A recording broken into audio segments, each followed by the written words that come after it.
Hi, my name is Janae Harrison, and I'm debating the growing income inequality is a problem for business and society. And so, income inequality reduces the concentration of economic power, which also weakens the political power. Inequality was more so spotted at the end of the industrial age, which took a significant drop to people having to gain more sufficient skills in the workplace and also to be accommodating to more societal needs. There was a transition between industrial work and companies wanting a more skilled population for growth and longevity of their business.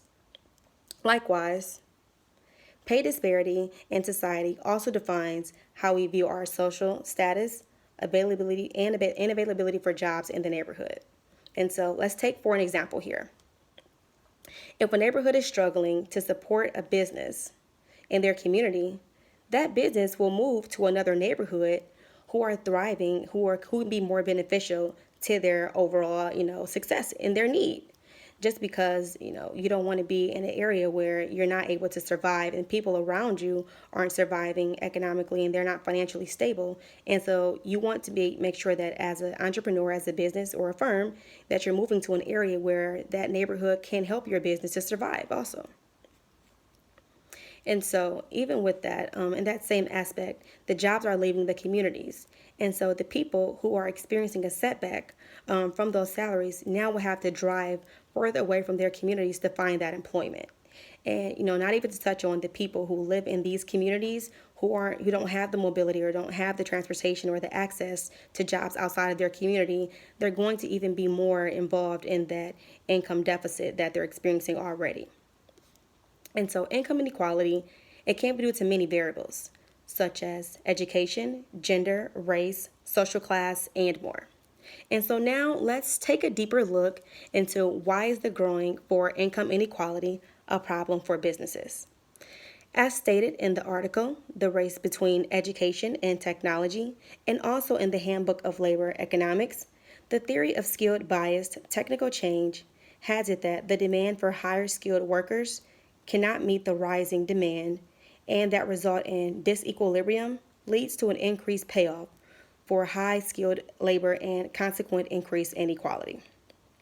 So, comparatively, the compensation growth for higher skilled workers that cause societal more divided. I'm saying that it causes society to be more divided, but can also be prosperous for business growth.